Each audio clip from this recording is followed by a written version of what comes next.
single day, like I've always done and always will. Passing these bills on the floor, making yet another stand for New York. Welcome to this week's edition of New York Now. I'm Chantel Destra. This week, both chambers of the state legislature unveiled their respective one-house budget resolutions in response to Governor Kathy Hochul's executive budget. One of the biggest differences between the governor and legislature's budgets is whether or not to tax wealthy New Yorkers. The legislature has proposed increasing taxes on wealthy New Yorkers to help support services and to fund initiatives across the state. Meanwhile, Governor Kathy Hochul has consistently opposed tax increases for the wealthy. This stark difference sets up what could be a contentious fight between the two throughout budget negotiations. And apart from increased taxes, the legislature has also proposed measures to help New Yorkers with the high cost of utility rates and additional funding for local communities. To understand what the state Senate and Assembly are proposing for this year's state budget, we are joined in the studio by Kate Lisa of City and State New York and Samuel King of WXXI and the New York Public News Network. Here's that conversation. Thank you so much for joining me on the show today. Thank you for having us. Glad to be here. Yeah, and it was quite a busy week at the state capitol with both chambers of the legislature unveiling their one-house budget resolution. We know that these are non-binding resolutions in response to the governor's executive budget proposal that she unveiled back in January. So before we dive into the specifics, what are some of your big takeaways from what was unveiled this week? So I think that the main thing is obviously taxes, the fight to increase taxes on the wealthiest New Yorkers. Mm-hmm. This is something the Senate and the Assembly have both supported for several years. It's just never, become law. It's something that the governor and even the previous governor have pushed back on a little bit.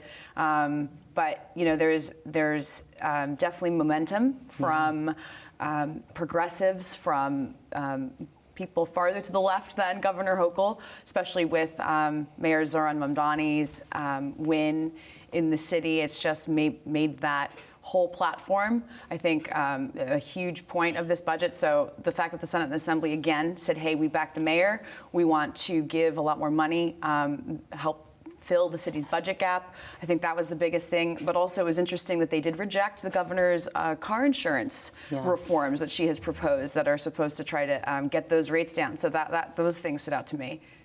Yeah. And sort of what the revenue is supposed to pay for, right? Like you mentioned the New York City stuff, but there's the other upstate municipalities too. They're expected to get some more money. And more money for schools, more money for SUNY and CUNY, more money for the direct care system workers and providers, giving them that raise. So I guess the thinking from the Democrats, like if we're going to increase spending in these areas, make these investments, we're going to need the revenue to match it. Yeah. And Kate, as you so eloquently told us, the legislature has put in increased taxes for wealthy New Yorkers for, several years now. And it's interesting because the governor has said time and time again, she's not interested in that measure. So I'm curious, how willing does the legislature seem to want to hold the line on this and potentially stall budget negotiations unless this is, put into the state budget?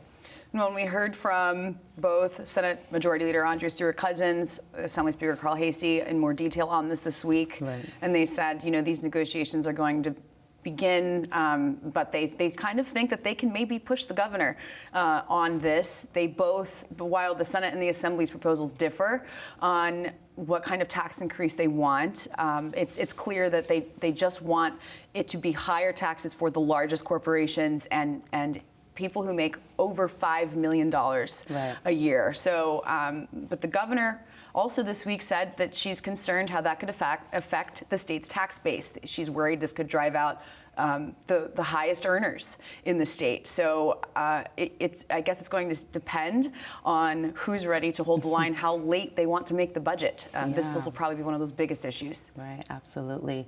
And when it comes to federal funding, that seems to come up time and time again from both the governor and the legislature. How much does the concerns around federal funding cuts help or hinder the legislature when they're trying to make this case to the governor and get this measure in the state budget? Well, I think that's one thing that the Democrats this week talked a lot about. Yeah. We heard the Senate Finance Committee Chairman Liz Krueger talk about this cuts $9 billion or some number like that from the federal government, which is why they feel they can't fill everything, but leads back to their proposals of taxing the rich, taxing the big corporations to try to fill those gaps and deal with some of the programs like Medicaid and others to try to find some way to maintain those services in a way that can continue to serve New York. And of course, naturally, it is a re-election year for both the governor and the legislature. How much does that play into how they're going to be approaching budget negotiations this year?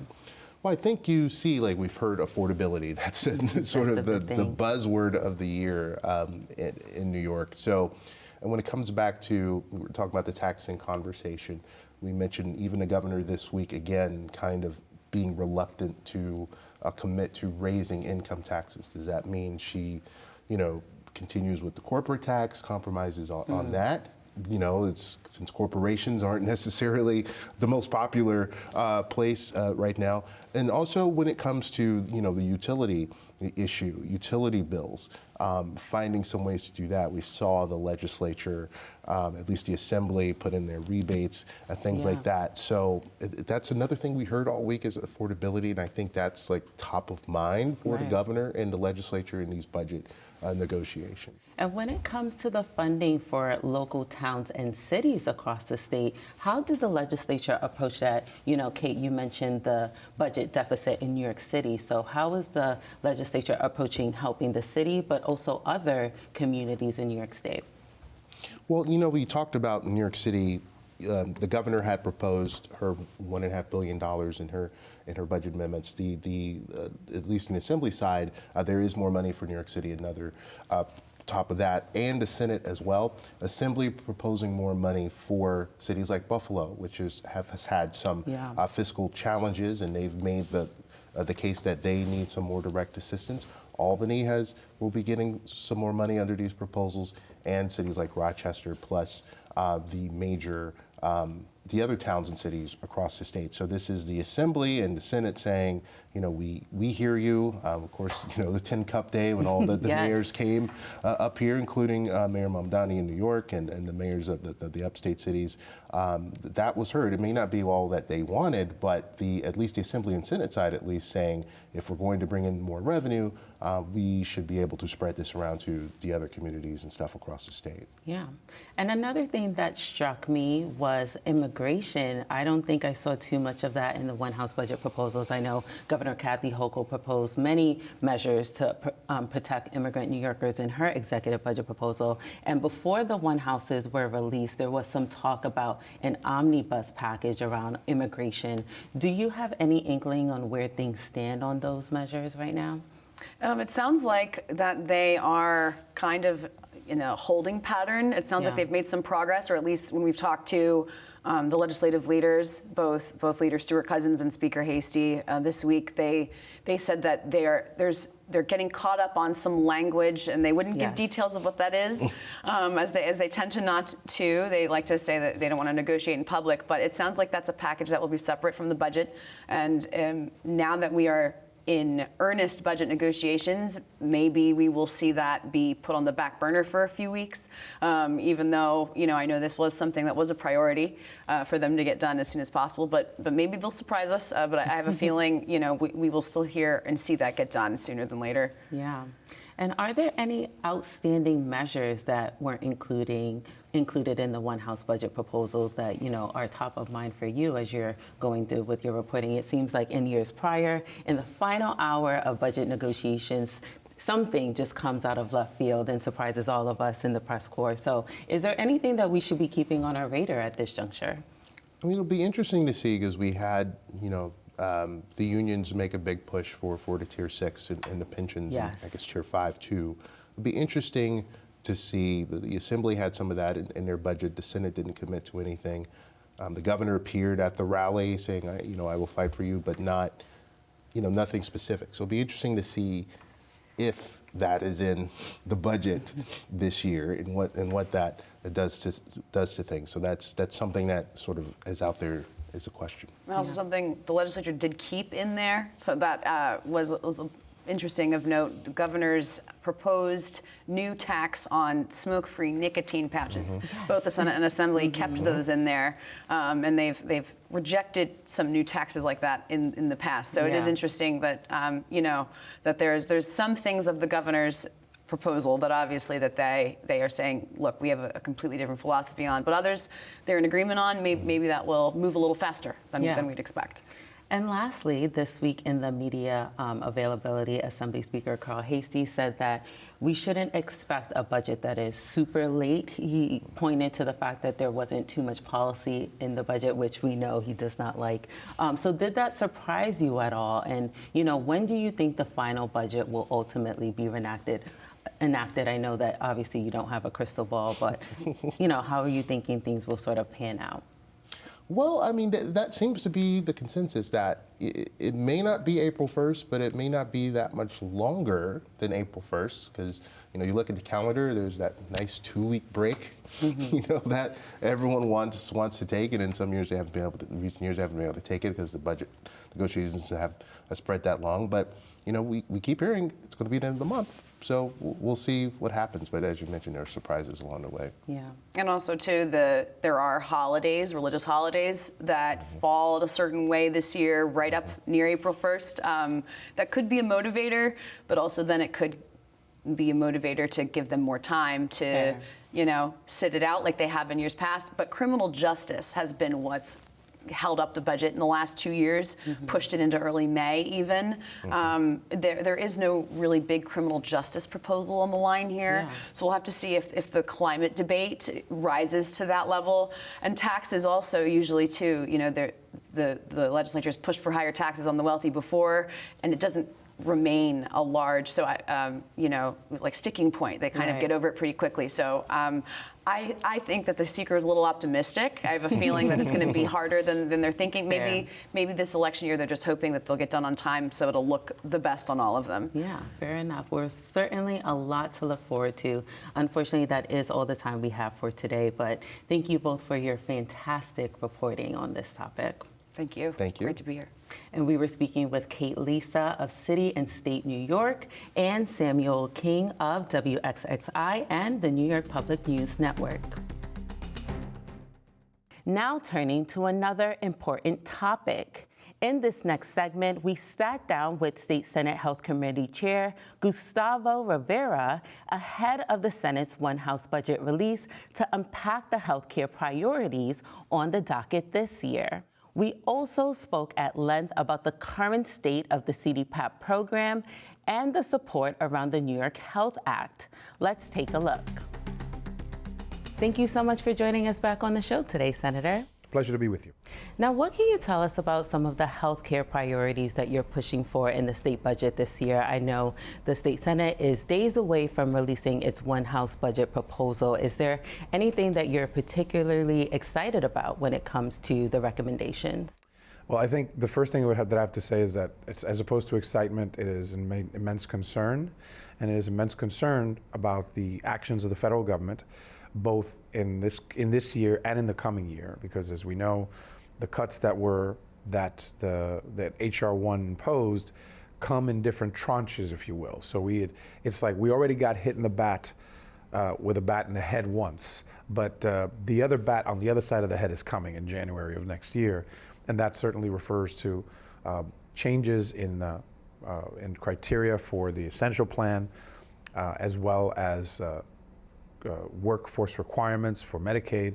There's going to be a lot of things that are purposely put forth by the federal government to really strike at the heart of health coverage for the most vulnerable. And so the hope is that the response from the state is one that actually takes into account the impact that those federal actions are going to have. I think that the governor did some things but did not go far enough, and we are in the process of discussing within the Senate what the response is going to be from us. I certainly spoiler alert, will likely want to go a lot further than I'm able to convince the rest of my colleagues to go in the White House, as well as the governor. Because I think that there are some things that we need to do. There's breaks in the health system that have already existed for many years, that I have talked about forever, and what is happening now from the federal government is just making it worse. So it's exacerbating what are already immense problems in healthcare delivery in the state.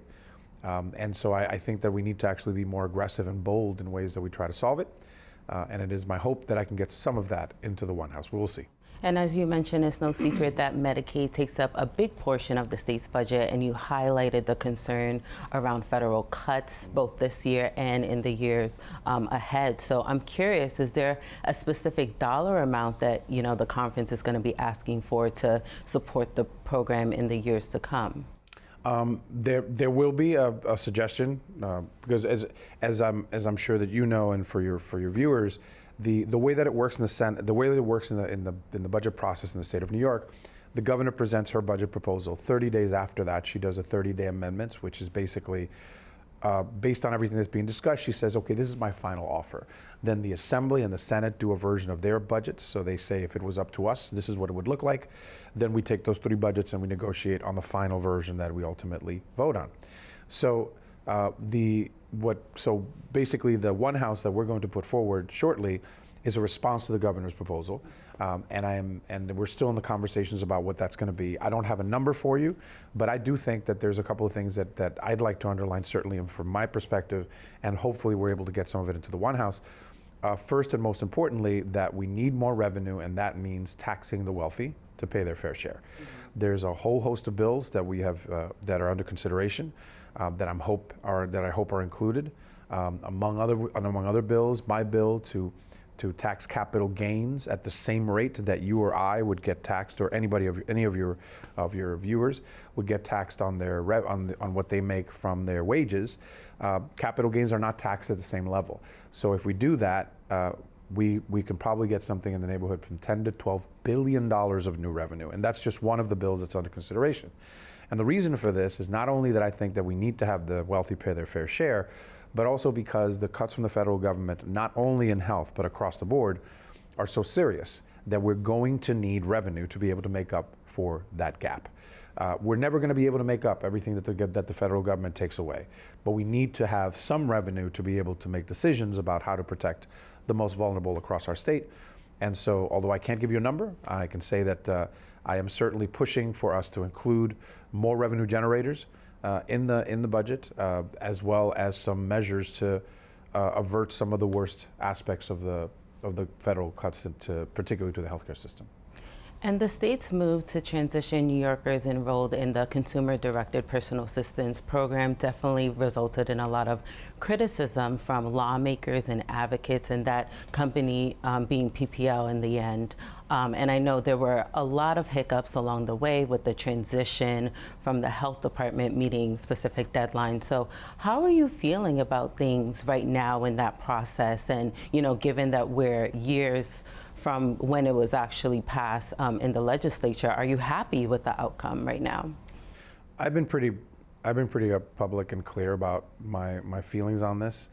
I thought that the system definitely needed some renewal, if you will, some reform, but I did not believe that it was, the wisest move to a single intermediary. I've been very public about that. The administration is claiming that based on these changes that they've been able to, the goal was to save $500 million. That was what they alleged would be saved by the switch. And they're saying that they've saved $1.2 billion. I've yet to see the specifics on this, which is not new. The budget dance, if you will, always includes claims by the executive about things that they will do, that if we do this, I'm gonna propose this, and if we do this, then we're gonna save X amount of money. And then we ask them, okay, could you show us how that works? And we rarely show those numbers and that math. So I'm still immensely concerned, more than anything else, because this is a population that is a vulnerable population that requires continuity of care, and I believe that some of the hiccups, as you called them, in the program's transition were potentially harmful to so many New Yorkers. So there are some things that we're looking to do moving forward legislatively to make sure that the state has more of an ability to be able to have more oversight over these types of programs. And so we're discussing a couple of different pieces of legislation to do that going forward. But as of right now, I'm just, I'm still waiting to see that math. This week, the New York Post actually reported that the Department of Justice is going to be looking into the executive chamber for issues with the bidding process as it relates to PPL securing the state contract for CDPAP. Any reaction to that reporting? Well, I would say that the thing is that I've been very clear and very public of my concerns about the whole process. I would say that this federal government has now proven itself to be a serious actor or a good faith actor. We have seen how the Trump administration has weaponized the Department of Justice and other agencies to attack political enemies. So I don't necessarily take the concerns that they express as serious because of the way that they've done it in other places where they take a small claim and then they make this enormous statement. Oh, this is completely fraudulent. And then they act to take away billions of dollars from states. This is what they did in Minnesota and potentially what they're preparing to do in New York State. And again, it is not in response to actual fraud and abuse and waste. Remember Doge? Remember those people? Remember the setup that the notion that there is all of this waste, fraud, and abuse in government, and as opposed to that, what you have is an administration that has weaponized agencies, has weaponized the Department of Justice in ways that are just about attacking political enemies. So I think that there's now, again, the concerns that I've shared have been public and have been very clearly stated out there. I think that I have more than a bit more credibility than Dr. Mehmet Oz. This is, you look at some of his past shows and some of the stuff that he was talking about in some of his shows in the past. This is not a serious person. So I would say that my concerns carry a little bit more weight than the ones that Mehmet Oz has. And another bill that you've been pushing forward is the New York Health Act, which would establish a universal health care plan for New Yorkers. I know that has been, around for some time, but how are you hoping to ultimately get it across the legislative finish line this year and sort of garner more support for the bill? I believe wholeheartedly that we have to fundamentally transform the healthcare system in the U.S., not just the state of New York, but the U.S. Think about the fact that this country is the only country in which you can go broke because you get sick. That is an obscenity that we live with every day. And just tinkering around the edges is not going to solve the problem. So we need to move to a single payer system. And that is ultimately what the New York Health Act would do. It would guarantee everybody health care, regardless of age, wealth, immigration status. If you're a New Yorker, if you're a New Yorker or you are full-time employed in the state of New York, you would be eligible for this program. So I believe that this particular moment where we were already in a crisis moment, but as I referred to earlier, the cuts that the federal government has imposed on the healthcare system are going to have a broad impact, not just on the people who are served by public programs like Medicaid, but because you are stripping basic health coverage, and that means insurance, from a whole bunch of people. They're not going to stop getting sick just because you don't have insurance. They're just going to rely on different parts of the system, which is going to put pressure on the rest of it. So so I believe that the New York Health Act is a solution to solve this. And I believe that this is the year to push for bold solutions. So to answer your question directly, I want to build momentum around the fact that we are in the middle of a crisis, and the crisis that we are in that is so serious requires serious and bold solutions. And I believe that we need to have a real conversation about what the healthcare system is with the profit motive at its core, and how continuing to keep a profit motive at its core serves no one. Every single person that is watching this can tell you a story about themselves, their family members, their neighbors, their coworkers, in which they had to make decisions about their health care that had nothing to do with their health and had everything to do with whether they could afford that care. That is an obscenity, and we need to move away from that. And I believe that the New York Health Act is the way to do so, and that this moment where such serious crisis that we're in, bold solutions are necessary. And there's a few things that are going to be happening in the next couple of months that are going to raise the temperature and the volume on this. What are those things that, Oh, well, I'm not announcing them yet. Right. We are working on them, both internally and externally. I think that the bottom line is that I think we need to raise the temperature on this. Continuing to tinker around the edges does not solve the problem. We need to go to the core of the problem, and I believe that the state of New York can. I say all the time, the state of New York does not have just an opportunity. The state of New York has an obligation to do things differently and to demonstrate how to do it. And that's what I hope that we get to do here. Well, certainly a lot on the docket, but unfortunately that is all the time we have for today. Thank you so much for taking the time to connect with us, Senator. And we were speaking with State Senator Gustavo Rivera, representing the 33rd State Senate District in the Bronx and chair of the Senate Health Committee. Well, that does it for this edition of New York Now. Thank you for tuning in, and see you next week.